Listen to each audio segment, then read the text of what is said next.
ये ईशान किशन ऐसे देख, तब से मैं देख रहा हूँ, ऐसे देख रहा है एकदम। वो अपना आईब्रोज भी थोड़ा वो करता है क्या, स्टाइल करता है।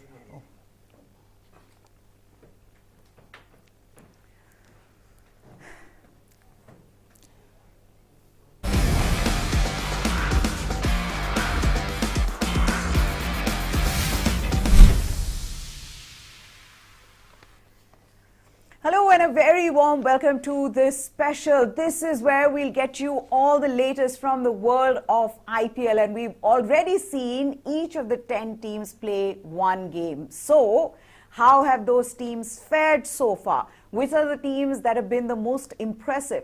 Which are the teams that need to buck up if they want to go all the way into the tournament? Abhishek is here with me, my colleague. We'll take you through all those teams and how they've done so far in the tournament. But let's first take a look at the points table. And right at the top of the points table is Rajasthan Royals, simply because of how they played against Sunrisers Hyderabad. Abhishek, I mean, I think with that kind of performance, it's only fair that they're right at the top, because it was clearly the most one-sided match of the tournament. And when you score 210 runs and then get 4 to 5 wickets out of the opposition in the power play, then you will end up having the net run rate that Rajasthan Royals have. But Delhi Capitals at number 2. Now remember, these are the 5 teams that have won their opening games. Right. So they all have one win, which is 2 points each.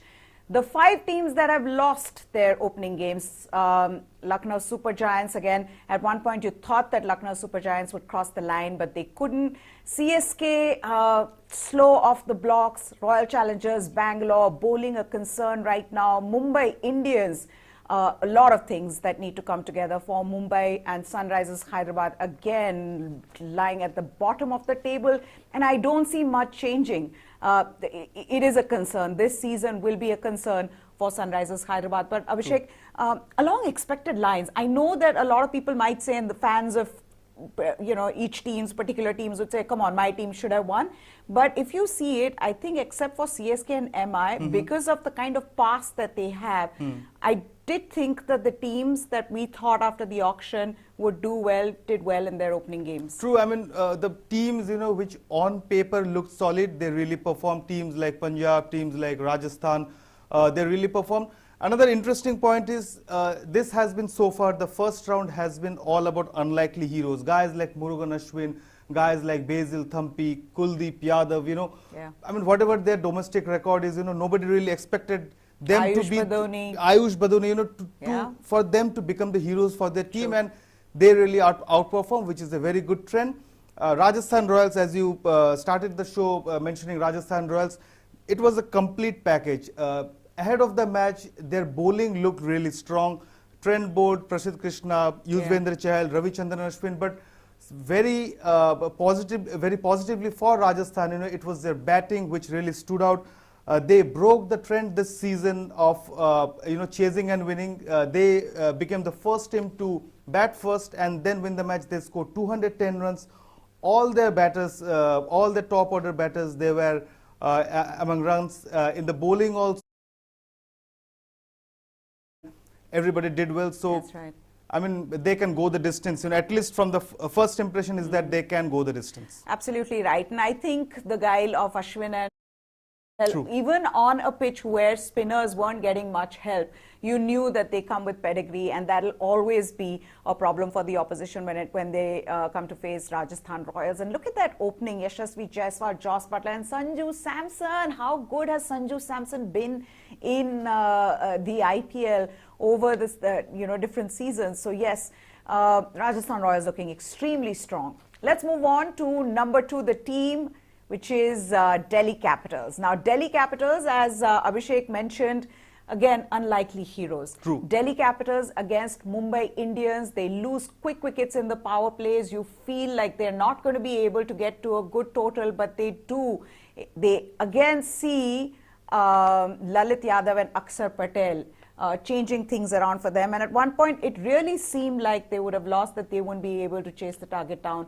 But the way Lalit Yadav and Akshar Patel played, this would have given them so much confidence. Yeah, I mean, Opening match, everything lost. turnaround. I mean, they were chasing 178. It's a new look MI, but still it's MI, you know, 5-time champions. When you face MI, you always feel afraid. And a very good bowling attack for MI. And they did well. I mean, they started well, right? I mean, barring Prithvi Shaw, you know, Seffert, he scored 21. Mandeep Singh was 0. Rishabh Pant won. Rovman Powell also going for a duck. Then you felt like Delhi might have lost it. They needed, I think, 70 odd runs in the last 5 overs. But thanks to Akshar Patel, who scored 38 of just 17 balls, and Lalit Yadav 48 of 38 balls, you know, they won the match in the 19th over itself. So it really shows the batting depth that you know, Delhi has. Of course, their top order batting will be a concern. Hopefully, when the other main players come back, they'll be a much stronger side. And also, you know, while we talk about Delhi batters, we should not forget the performance of Kuldeep Yadav. Yes. You know, last 3 seasons in KKR, he was not utilized at all. You know, he lost his place in the national team. He comes back, takes 3 wickets, and for any leg spinner, it's the confidence that really matters. And that 3-wicket haul that he got in the first match for Delhi Capitals, it will really help him. And he looked in rhythm, and that's what makes such a difference. You know, he was bowling faster through the air. You just felt like he was Kuldeep of the old. But Delhi Capitals would take so much confidence from this, because it seemed like at one point that they'd lost the match. Then to come back like that in your opening game with unlikely heroes in Lalit and Akshar Patel, this would give them tremendous amount of confidence. Okay, let's move on to the team that I thought was the best in the auction. The most balanced team, a team that has an incredible batting might. Bowling can be of slight concern, but nonetheless, when Kagiso Rabada comes into the side, Punjab Kings will be the team to really follow, and they started well. And why, when I say that Punjab Kings is a team that had the batting might, because they chased down 205 versus Royal Challengers Bangalore, courtesy some bad bowling from Royal Challengers as well, but you still cannot take away the fact that Punjab Kings, and it is not easy, you're playing your first game, then to come down and play in a high-scoring match like that, pressure gets to you, scoreboard pressure. But Odean Smith, one of the heroes for them, you really did feel like Punjab just looks good. Yeah, I mean, chasing anything above 200, you know, against any team, beat against teams like SRH also, you know, such a low team like SRH also is a tall ask, and Punjab Kings did that against RCB. And one very important aspect is that over the years, in the last 2-3 years, it was always Punjab was synonymous with KL Rahul. You know, this time KL Rahul is not there; he is with Lucknow Super Giants, and yet they chased down a 200+ total, and all their batters performed. Mayank Agarwal, 32 of 24. Shikhar Dhawan, he scored 43 of just 29 balls. Bhanuka Rajpaksha, he also scored 43 of 22 balls. Then, of course, Shah Rukh Khan and Odean Smith, you know, they finished things off. Overall, you know, barring their bowling, everything looks really all right for Punjab Kings. But that's the thing, where you have Kagiso Rabada who comes into the side, and how different would this bowling be? That's what I think is going to change things for them, because they were without the services of Kagiso Rabada. But what I again like about some of these matches is just these unlikely players who possibly wouldn't have been in the playing 11 had it not been some of the key players missing because of national duty or injuries. One case in point, Bhanuka Rajapaksa, and how he's grabbed that opportunity with both hands in place of Johnny Bairstow. When he comes back now, I wonder what PBK is going to do. But let's Rahul Chahar also, I mean, you know, he is out of the national team. In the T20 World Cup, he was selected, he was not played. He has gradually lost his place in the team, and he also did really well. So I think when Kagiso Rabada comes back, he and Rahul Chahar will be the kingpin of Punjab bowling. Okay, let's move on then to Kolkata Knight Riders, and I can tell you that Abhishek has a bit of a soft corner for Kolkata Knight Riders, and he was happy. He may not say it openly on the channel, but I think he does. Having said that, Kolkata Knight Riders had the batting, but now I feel like with the bowling as well, despite not having someone like Pat Cummins or Tim Southee in their squad, the way they played, I feel like that's one team again that might go all the way to the playoffs. Yeah, I mean, you know, Kolkata Knight Riders didn't look as strong as maybe Punjab Kings or Rajasthan Royals on paper after the auction. But the way they performed, you know, they restricted the defending champions Chennai Super Kings to under 135. Umesh Yadav, what a spell he bowled with his fast bowling, you know. He moved the ball really well. Sunil Narayan, he was economical. Varun Chakravarti again with his spin, he was with his mystery spin, he was really great. So their bowling looked really great. You know, of course they didn't have much to chase, but in the batting also, the good news for KKR is that Ajinkya Rahane, you know, who is new to the team, he had a great start. That he is a veteran, and I was listening to the press conference after the match, and he was saying the only difference in KKR is that I'm getting the chance to play. And I'm sure he was taking a slight dig at somebody, and he was really he's really egged up to perform. Hopefully, you know, that will propel KKR further in the tournament. I think it'll just come down to those 8 overs from Varun Chakravarti and Sunil Narine in the conditions that will only slow down from here. And how do teams deal with that? That's why I feel like KKR have the edge against RCB in today's encounter. But having said that, let's move on now to the team that was making their debut, Gujarat Titans. Now, Gujarat Titans on paper didn't look as strong. There were a lot of gaps that they needed to fill, but having said that, they started the tournament with a win, and they'd be very happy with that. Also, Mohammad Shami, it was so good to see him. Brilliant. Just the way he was bowling that first spell in a T20 format where people only talk about how it is, you know, completely in the favor of the batsman. Mohammad Shami showed you that if you're bowling the correct line and length, and if you've got that perfect wrist position, you will just end up taking wickets. So yes, in that sense, this is such a plus for them. Mohammad Shami in the form that we saw him in the first match. I mean, he was Gujarat's standout performer in their first match. You know, he was bowling all those test match lengths and line, moving the ball away. I think Lucknow lost four wickets in the first 5 overs. They could never recover from it. Though Deepak Hooda and Ayush Badoni, they really did well. They scored half centuries, but I think they scored what? 50s each. 50s each, and but 150, they scored only 158. You know, because of the start that Mohammad Shami gave, 3 wickets. Again, he is, when I say unlikely heroes, he is also one unlikely hero because he is not generally considered nowadays for the T20 squad. He made a statement of intent with that performance. And after that, of course, Gujarat Titans were really helped by a collective batting effort. Hardik Pandya got runs, Matthew Wade got run, David Miller got run, Rahul Tewati again. In Rajasthan also, he won the matches single-handedly. In their first match against Lucknow Super Giants, he did really well. Abhinav Manohar, another domestic player, you know, 15 of just 7 balls, a great cameo.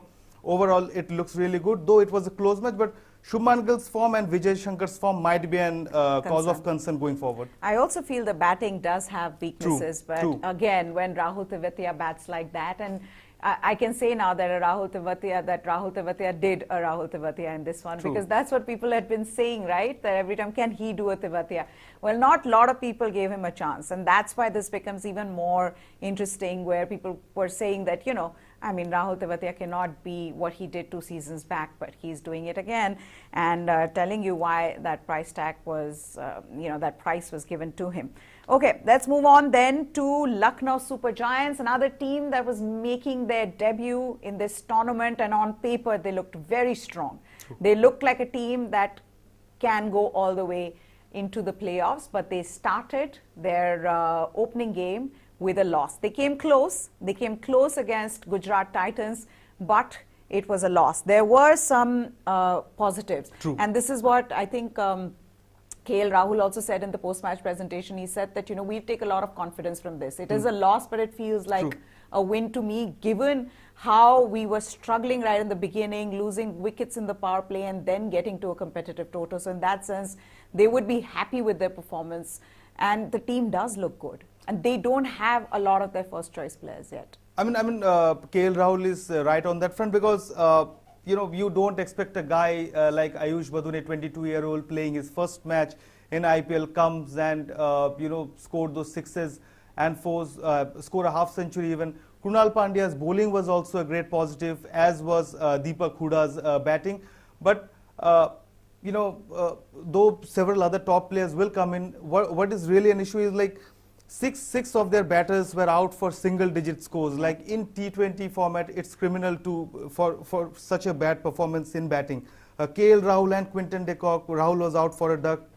De Kock scored just 7 runs. You know, they are on paper, they are one of the most power-packed opening partnerships in this IPL. And if they get out, their first wicket is lost as a 0. You know, that's unpardonable, and they should look at that front also. That's right. You are right that they will obviously have the services of Marcus Stoinis and Jason Holder at some point in time later this week possibly. But having said that, I mean, when KL Rahul gets out first ball, Quinton de Kock gets out the way he did, that is a cause for concern, because at the end of the day, those two really need to perform well for Lucknow Super Giants, and the kind of pedigree that they have will see them do well in the future. Okay, let's move on to the defending champions, Chennai Super Kings. It was a slow start yet again for Chennai Super Kings, and have we gone too far with this whole daddy's army?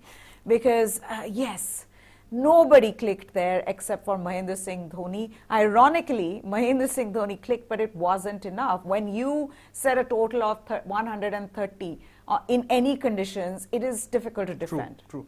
I mean, it was pure nostalgia in the first match. You know, I think the official broadcasters couldn't have got anything more. You know, MS Dhoni hitting the first 6 of the tournament, but he hit a 50 also. But the concerns remain for CSK. Their batting, and especially Ruturaj Gaikwad, he was the top scorer in IPL 2021. He was also out for a duck.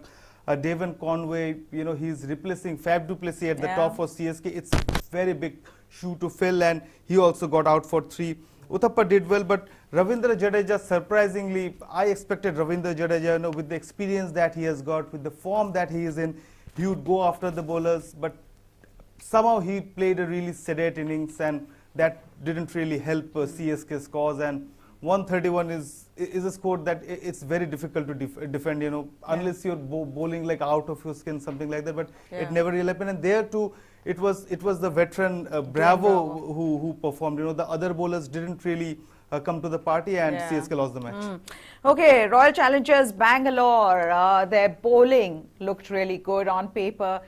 Batting too, top heavy. There were some weaknesses in the middle and lower order, but it was their bowling that really stood out before this tournament began. Though their bowling now was their weakness when they lost their match against Punjab Kings, not being able to defend 205.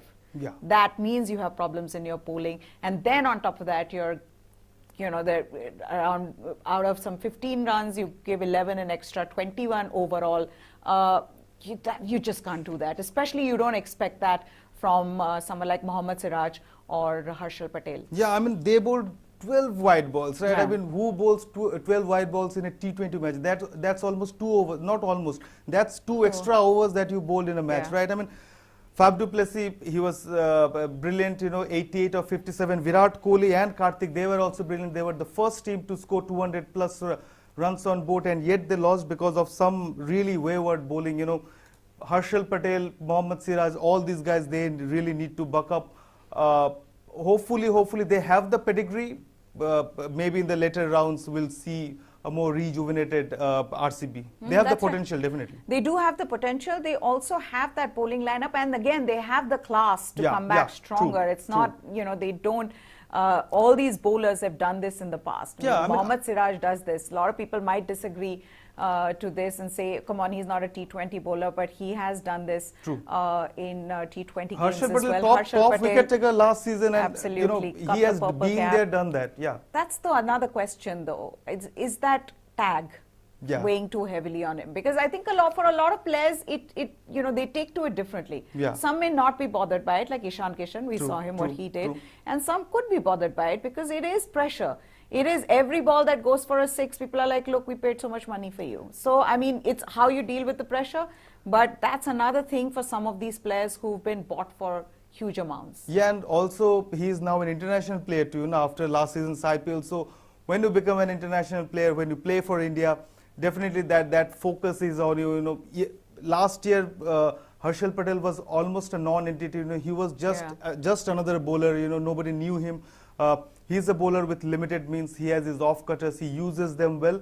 but he needs to rediscover he needs to add more power to his bowling. Okay, let's then talk about the most successful team in the IPL, Mumbai Indians. Now, Mumbai Indians have a huge fan base. People love Mumbai Indians.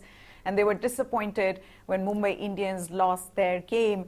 But Mumbai Indians will have issues now because, again, you know what they did in the last 10 overs, the way things turned around for Delhi Capitals in the last 10 overs. Bumrah had an off day, which you don't see very often. Daniel Sams, who, people put their hopes on, saying Daniel Sams is the person who's going to, who's going to be the one who will be that all-round option for them, failed. So Mumbai does have problems, not just with their batting, but with their bowling as well. True. I mean, as of now, after the first round, it clearly shows that Mumbai is a side which will be heavily dependent on their opening pair, Ishan Kishan and Rohit Sharma. If they fire well and good, in the first match also Rohit scored 41 of 32 balls, Ishan Kishan scored 81 of 48 balls. But after that, guys like Anmol Preet Singh, Tilak Verma, even Kieran Pollard, Tim David also, they couldn't really do well in the bowling.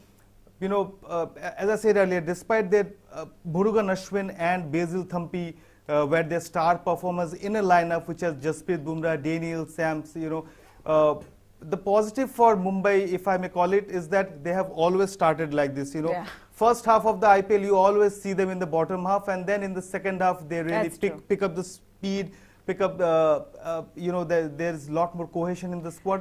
Hopefully, for Mumbai Indian fans, it will happen this time also, though last year also they started slow and they ended slow also. It was after so many seasons that they didn't even qualify for the and playoffs. I also feel like that sense of a team being formidable. Yeah, Mumbai the Indians invincibility always, is we no never longer saw there that. with because there are some completely unknown, untested entities there. And Tim David looked good but then got out. True. Even if Tilak Verma again looked good but got out. So yes, these are early days. Of course, each team has played one game. So we've got a long way to go here. But one team that would be wondering as to what went wrong, because frankly nothing has quite gone right with Sunrisers Hyderabad from the time that they retained the players that they did in Kane Williamson, Abdul Samad, Umran Malik. They let someone like Rashid Khan go. They let David Warner go. Before that, they made sure David Warner didn't play. They took him off captaincy, the greatest ever for them in this IPL. So everything went wrong. And you saw that in Simon Katich, their assistant coach, resigning right before the IPL began because he wasn't happy with the auction. And that showed in their performance. If you are trying to open with Rahul Tripathi or Abhishek Sharma, or in yesterday's case, they went in with Kane Williamson and Abhishek Sharma. I mean, look at the other teams and then look at this team and what all's wrong with them, I think because they have no other option, right? There are no other players who can take the spot, right? I mean, last year's batting, David Warner used to open for them, and now, Rahul Tripathi, he did really well. He came in at number 3. I mean, Abhishek Sharma and Kane Williamson, they are good players, but whether they're good T20 players, good IPL players, I have my doubts. And SRH has always been a team which has been sort of weaker in their batting and stronger in their bowling part. In fact, they won their IPL 2-3 seasons back because of their bowling, but this time even their bowling looks weak. Barring Bhuvneshwar Kumar, I don't know. Romario Shepherd, he did really well. He was honest with his efforts, but Umran Malik, he was too wayward. Abdul Samad dropped a few catches. In fact, they were, in the first 4 overs. I just feel, what were they trying to do in the auction? Trying to get these players back who were completely, who'd completely failed in earlier seasons. Why get, Priyam Garg back? Why get Abhishek Sharma back? You clearly are betting on them again, despite them not having given you returns in earlier seasons. So a lot of things to figure out for Sunrisers Hyderabad. One biggest one is, if they want to do well, Kane Williamson somehow needs to get firing. I don't know how, but he needs to get firing and he needs to be fit throughout the tournament. Kane Williamson, Nicholas Pooran and Aiden Markram. Though Aiden Markram scored a half century, I think Nicholas Pooran's role in this batting lineup will be really crucial, because after Kane Williamson, Abhishek Sharma sort of looks like a weakling. Rahul Tripathi, last year he did really well. But again, but again, that's my thing, that these players, you've got to have some of the top players to be there. These players can support them. This is the support cast. They've made them the protagonist of the show. That's the difference here with Sunrisers Hyderabad. Their bowling does look balanced, but having said that, with that kind of batting, they will struggle in the tournament. Maybe we're wrong, but yeah, that's what we think. Tough. Yeah, it will be tough. Okay, that's it then. We've talked about all the 10 teams. Thank you so much, Abhishek, for taking us through this. Now, let's just take you through the points table once again before we say goodbye. Rajasthan Royals right on the top with that net run rate, and why not? I mean, it was a completely one-sided match, and we know what net run rates can do. They are very critical in the tournament. A lot of times you don't get a playoffs place because of this net run rate. So DC at number 2. Now the top 5 teams, as you can see here, till Gujarat Titans, they've all won 1 match each, so 2 points to all 5 of them. Lying at the bottom is Sunrisers Hyderabad, and despite all 5 teams with no points haven't opened their account, I still feel like Sunrisers Hyderabad might find themselves at the bottom somewhere till the end of the tournament. Maybe it'll change, we don't know, but yeah, that's what it looks like at the moment. So that's it. Now tomorrow, if you guys are all fantasy team experts, then you can join us here at 3 o'clock. We'll take you through the likely 11 for the matches coming up on the day. We'll also give our fantasy pick. So if you guys are interested, and trust me, we're good at it. We may not have won enough, but we'll give you our informed opinion. So do join us then. That's it then on this special. Remember, at 6:30, we're back on our News 9 UP Uttarakhand, Hindi में. हम आज के match की चर्चा करेंगे जो कि royal Challengers Bangalore Kolkata night Riders के बीच में होने जा रहा है. So we'll talk about that. And then at 7 o'clock, right here on our social media, Facebook and YouTube, we'll be back with today's game in English. So do join us then. For now, ta-ta, goodbye.